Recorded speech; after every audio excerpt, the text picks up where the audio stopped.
11월 12일 녹화를 시작해 보겠습니다. 처음 오시는 분들은 구독이랑 좋아요 한 번씩 눌러주시고요. 또 제가 실시간으로 운영하라는 텔레그램 방 입장을 희망을 하시는 분들은 영상 댓글에 남겨져 있는 텔레그램 방 링크 클릭하시면 누구나 입장하셔서 정보 공유를 받아보실 수 있고 브리핑도 올려드리고 타점도 실시간으로 대응을 해드리고 있기 때문에 매매하시는데 분명히 큰 도움이 되실 거니까 입장을 하셔서 같이 진행을 해보셨으면 좋을 것 같습니다. 진짜 하루 이틀 사이에 가상화폐 시장이 너무 정신없이 많은 일들이 벌어지고 있는데 이제 어제 영상 내용에 이어서 정리를 추가적으로 해보자면 바이낸스에서는 FTX 인수를 포기를 했고 이런 일들이 추가가 됐었죠.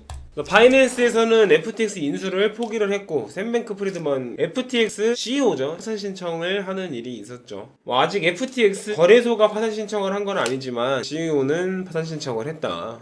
그래서 오늘 영상도 수익을 조금 가져갈 수 있는 그런 내용들보다는 저는 분명히 지금 상황을 통해서 저희가 배워야 되고 저희뿐만이 아니라 가상화폐 시장이 어느 쪽으로 성장을 해나가야 되는지 방향성을 제시를 해주는 사건이라고 봐요. 루나 사태도 그렇고 FTX 사태도 그렇고. 그래서 그냥 샘 뱅크프리드먼 FTX 거래소를 욕만 하고 넘어갈 게 아니라 우리가 이거를 통해서 무엇을 좀 배워야 하는지 그런 부분들을 좀 짚어볼까 하는데, 지금 어떻게 보면 이런 일련의 크고 작은 사건들이 가상화폐 시장이 성장하기 위한 성장통? 언젠가 맞아야 할 매였다 라는 생각이 좀 듭니다. 불과 한 10년 남짓한 시간 동안 비트코인이라는 게 가상화폐 시장이 굉장히 큰 성장을 이뤄냈고 그러면서 수많은 코인들이 생겨났다 사라지고, 그럼 그 안에 문제는 법제화가 되기도 전에 성장이 크게 일어나다 보니까 성장을 해오는 동안 크고 작은 문제들을 알면서도 모른 척하고 혹은 진짜 모르고 넘기는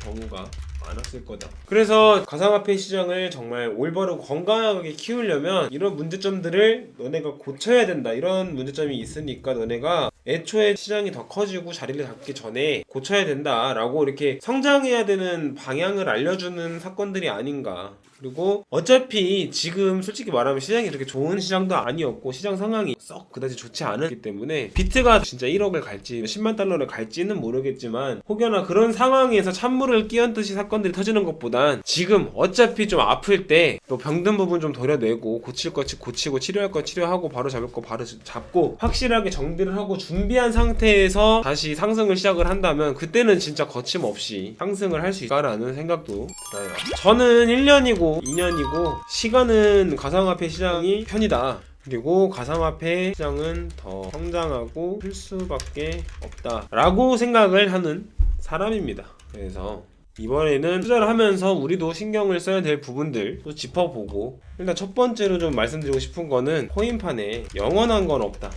루나가 설마 망할까? FTX가 설마 망할 거라고 생각을 한 사람이 과연 있었을까? 시가총액 6위, 5위 손가락 안에 들어갈 정도로 컸던 루나가 하루아침에 망하고 전세계 2위를 차지하던 FTX 거래소가 하루아침에 망할 거라고 상상이나 했던 사람이 있을까? 코인판에 영원한 건 없다. 감안하면 안 되고 언제든지 경계하고 그리고 겸손해야 한다. 이거는 개인 선물 거래를 하는 우리한테도 저한테도 그리고 이 방송을 시청하시는 분들한테도 적용이 되는 게 아닐까. 저도 수익이 잘 나오거나 뭐 이럴 때는 또 자만심이 들기도 하는데 코인판에 영원한 건 없으니까 언제든지 의심을 하고 뭔가 이상하다 싶으면 뭔가 의심이 들면 안 하는 게 맞다. 비트코인 시장은 이게 설마 터지겠어 라는 일들이 터졌다. 이미 아까도 말했다시피 이런 일들은 지금이 아니더라도 나중에 시장이 좀 더 성장을 하고 난 이후였었더라도 언젠가는 터질 문제들이었다라고 생각을 하기 때문에 오히려 지금 이렇게 두드려 맞는 게 낫다고 생각을 합니다. 저는. 그리고 오히려 이런 사건들로 인해서 코인 시장이 긍정적으로 작용하는 부분도 있을 거라고 생각을 해요. 스킴 코인들, 사기 거래소들 입지가 더 줄어들지 않을까. FTX가 사기 거래소였다고 욕을 하는 건 아니지만 어느 정도 인지도도 있고 규모도 있는 거래소도 이렇게 쉽게 무너지는 만큼 사기 거래소들도 입지가 좀 더 줄어들지 않을까라는 생각도 들고, 소위 말하는 스캠 코인, 사기 코인들 지금도 있을 거예요. 그런 코인들로 인해서 피해를 보시는 피해자분들도 많을 텐데 이런 사건들을 통해서 법적 장치라든지 규제가 생겨나기 시작을 하게 된다면 투자자들이 교훈을 얻는다면 이게 오히려 저는 이런 부분들은 긍정적인 요소가 아닌가. 지금 당장은 코인 가격이 떨어져서 힘들고 내 옆에 사람이 힘들고 시장 분위기가 힘들지언정 이런 긍정적인 부분도 분명히 있을 거다. 그리고 이 사건들을 통해서 대형 거래소들은 좀 더 투명한 내역을 공개하기 위한 움직임들이 시작되었다. 그러니까 기존에는 거래소에 입금하면 입금이 되고 출금을 하면 출금이 될 거라는 막연한 신뢰를 가지고 거래를 했었다면, 지금은 일반 투자자들이 거래소에 현금을 얼마나, 코인을 얼마나 보유하고 있는지 이런 세부적인 내용들도 파악을 하고 그 수치를 보면서 거래를 할 수 있을 만한 시스템들이 구축되기 위한 움직임들이 이미 시작된 것 같아요. 그런 부분들은 또 투자자들이 시장에 좀 긍정적으로 받아들여지는 부분들이 아닐까라는 생각을 합니다.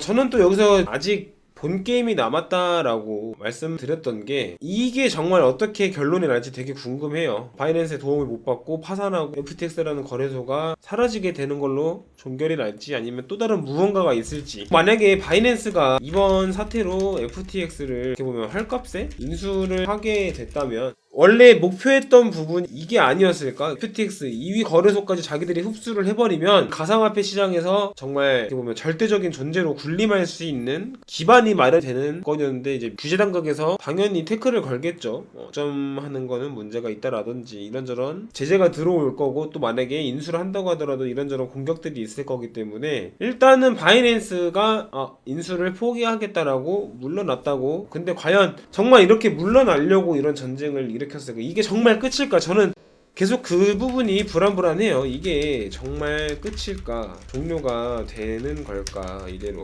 겨우 그냥 FTX 죽이려고 본인도 수천억 단위의 출혈을 감수하면서 이 전쟁을 일으킨 걸까? 이게 정말 끝일까? 그래서 이 부분은 아직도 조금 신경이 쓰인다. 그래서 반등이 나오고 진짜 이렇게 아찔하게 하락이 나올 거라고는 솔직히 생각을 못했죠. 솔직히 저도 생각을 예상을 못했고, 부지성으로 롱 잡지 말고 하락이 나올 수 있으니까 조심해야 된다라는 영상을 최근에 계속 찍어서 올렸어도, 이렇게까지 하락이 할 거라고는 저도 솔직히 생각을 못했다. 이런 굉장히 큰 폭의 하락이 나올 거라고. 지금 반등이 나오고 있어요. 영상을 찍기 전부터 지금 15.5K 찍고 반등이 나오고 있다. 그리고 이번 반등은 꽤 세게 나올 수밖에 없어요. 근데 그게 찐반이라고 확정을 지으면 안 된다. 오전부터 시작된 이 반등이 3, 4일 동안 지속적으로 이어진 이 하락 분위기 속에서 연출되는 반등치고는 세게 반등이 나오는 거기 때문에, 이제 진짜 바닥을 잡고 반등을 하려는 건가 보다라는 생각을 하시는 분들이 있을 수도 있을 것 같은데, 절대 그렇게 생각을 하시면 절대 안 된다라고 말씀을 드리고 싶어서 그 부분을 좀 다시 주의를 해야 될 것 같다. 왜냐하면 FTX 거래소 자체 문제점들, 시장이 어느 정도 반영을, 다만 추가적으로 발생할 수 있는 문제들까지는 반영된 게 아님, 지금 반등이 찐반이 아니게 되는 상황들이 너무 많이 남아있다. 여기서 무지성으로 롱을 따라타면 안 될 것 같고, 일단은 간단하게 이런 추가적으로 발생할 수 있는 문제들만 짚어본다고 하면, FTT 토큰 청산이 되거나 하는 그런 문제들을 급한 불을 끄기 위해서 기존에 본인들이 보유하고 있는 다른 알트코인들이나 자산을 처분을 하면서 그런 물량들이 쏟아져 나오면 당연히 또 시장이 하방 압력이 강해지면서 추가적으로 하락이 나올 수 있고, 지금 같은 시장 분위기에서 하락세가 연출이 되면 평소보다 훨씬 더 크게 흔들리면서 페릭셀이 나오기 때문에, 이 반등이 진짜 반등일 거다라고 철석같이 믿고 투자를 하시는 분들은 없을 거라고 생각을 하고, 짧게 포지션 유지하시는 게 굉장히 유리할 거다라고 말씀을 드리고 싶네요. 그래서 정말 이번에 터진 상황이 그냥 단순히 좀 부정적인 시각으로 바라보고 욕만 하고 있을 게 아니라, 우리가 또 여기 통해서 배울 수 있는 건 또 같이 배우고, 또 코인 투자로 돈을 벌려고 하는 사람들이라면 겪어야 되는 성장통이지 않을까라는 생각에 영상을 찍어봤고요. 자, 오늘 영상은 이 정도에서 마무리를 해보도록 하겠습니다.